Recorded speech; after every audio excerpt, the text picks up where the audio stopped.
Shalom, selamat malam, Oma, Opa, Ibu Bapa, serta sahabat PKLU yang dikasihi Tuhan Yesus Kristus.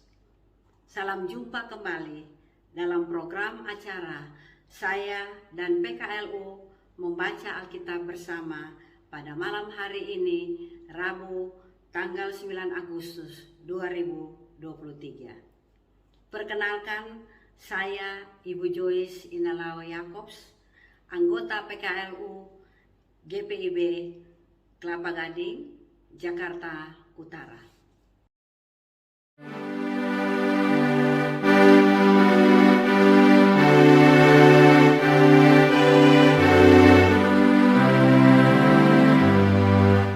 Yesus pimpinlah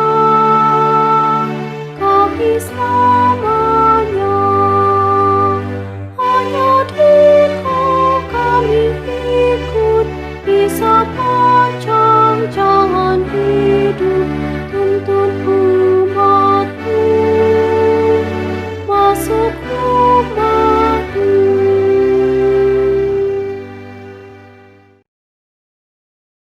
Bapa yang maha baik, yang kami sembah dalam Tuhan Yesus Kristus, kami naikkan puji dan syukur kehadirat-Mu yang kudus, karena penyertaan-Mu dan kasih setia-Mu, sehingga kami boleh beraktivitas sepanjang hari ini dalam tuntunan-Mu.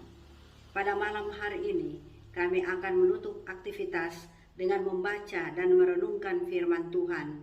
Urapilah kami dengan Roh-Mu yang kudus, agar kami dapat belajar dan memahami firman-Mu dan mampu melaksanakannya dalam kehidupan kami hari lepas hari.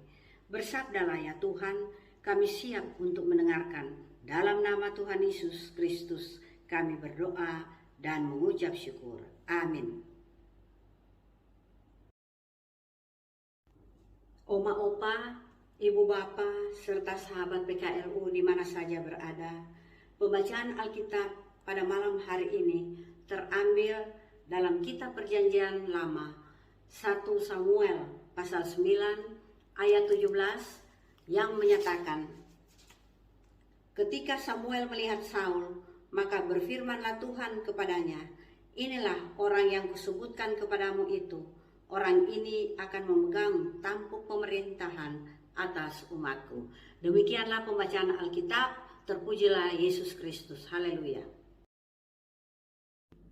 Oma, Opa, Ibu Bapa, serta sahabat PKLU yang dikasihi dalam Tuhan Yesus Kristus, renungan kita pada malam hari ini sesuai Sabda Bina Umat berjudul Jabatan Itu Amanah Tuhan.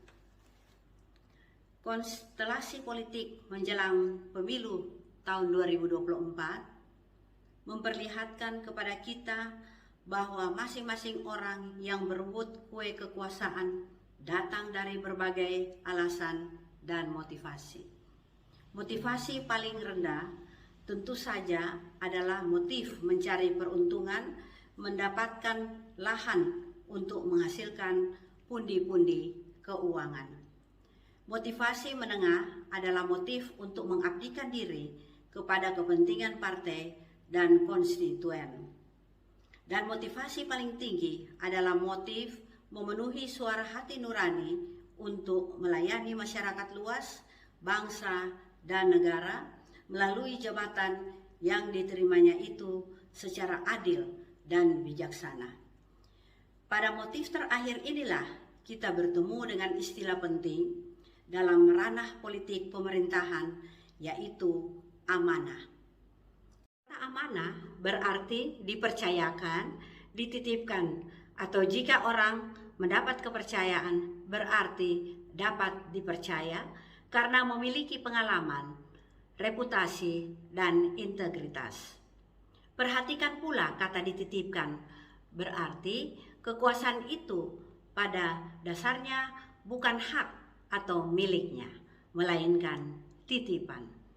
Jika kesadaran ini ada, maka seseorang akan terhindar dari keinginan untuk menyalahgunakan kekuasaannya hingga melacurkan diri dengan cara-cara yang tidak jujur dan tidak adil pada saat ia memimpin.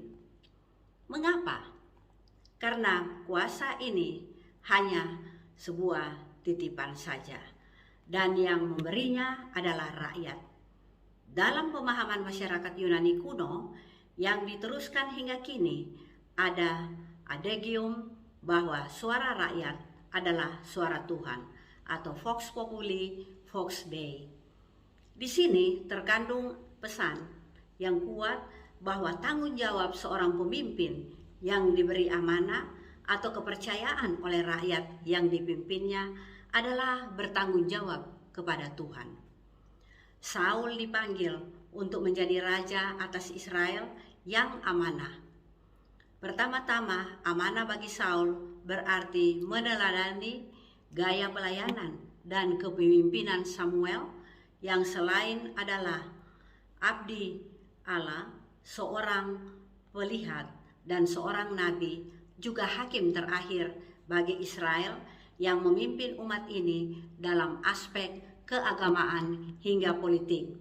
Tidak hanya Saul saja, kita pun dipanggil untuk amanah dapat dipercaya, berintegrasi, adil, dan setia.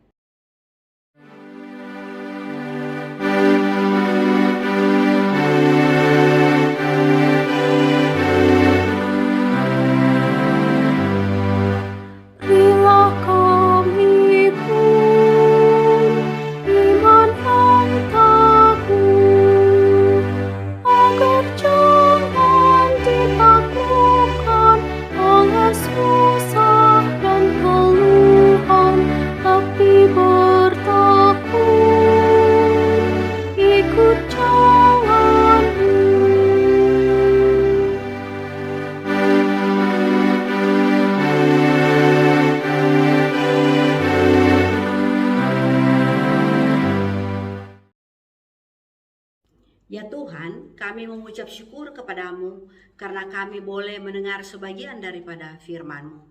Biarlah firman Tuhan boleh menjadi kekuatan dan pedoman dalam hidup kami hari lepas hari. Mampukanlah kami sebagai oma opa, ibu bapa, sebagai pemimpin dalam keluarga dan boleh menjadi contoh dan teladan bagi anak-anak, cucu-cucu, keluarga besar, gereja, masyarakat, bangsa, dan negara. Kami percaya Roh Kudus senantiasa menyertai kami dalam kehidupan kami selanjutnya. Kami berdoa untuk pemimpin dari yang tertinggi sampai dengan yang terendah, TNI, Polri, dan anak-anak Tuhan yang ada di berbagai-bagai lembaga pemerintahan. Kiranya Tuhan senantiasa menyertai dan memberkati, berilah hikmat dan kebijaksanaan, khususnya dalam pelaksanaan program pembangunan Indonesia Maju dan pelaksanaan pemilu tahun 2024, sehingga semua dapat berjalan dengan lancar dan baik untuk kesejahteraan masyarakat dan bangsa. Kita berdoa juga untuk Majelis Sinode dan unit-unit misioner lainnya. Tuhan berkati dalam pelaksanaan tugas panggilan pengutusan GPIB, baik di tingkat pusat maupun di tingkat jemaat. Kami juga berdoa untuk semua para lansia yang ada dalam kelemahan dan keterbatasan kesehatan mereka. Kiranya Tuhan juga lawat mereka dan memberkati mereka sehingga mereka boleh memperoleh kepulihan dan kesembuhan yang sempurna daripadamu. Kami berdoa untuk Dewan PKLU, ketua dan anggota-anggota pengurus baik di tingkat sinodal maupun di tingkat jemaat, serta tim multimedia. Tuhan berkati dalam program-program kerjanya, baik yang sedang berjalan maupun yang akan dilaksanakan nanti. Kami akan beristirahat pada malam hari ini. Tuhan jaga dan lindungi kami, sehingga kami boleh beristirahat dan besok pagi kami boleh bangun dalam tubuh yang sehat, jiwa yang segar, serta mendapatkan hari yang baru untuk melanjutkan aktivitas kami sehari-hari. Ini semua karena berkat dan anugerah-Mu. Di dalam nama Tuhan Yesus Kristus, kami sudah berdoa dan mengucap syukur. Amin. Demikianlah Oma Opa, Ibu Bapa, serta sahabat PKLU di mana saja berada. Saya dan PKLU membaca Alkitab bersama, undur diri, dan akan bertemu kembali pada program acara selanjutnya di minggu-minggu yang akan datang. Tuhan memberkati. Selamat malam dan selamat beristirahat.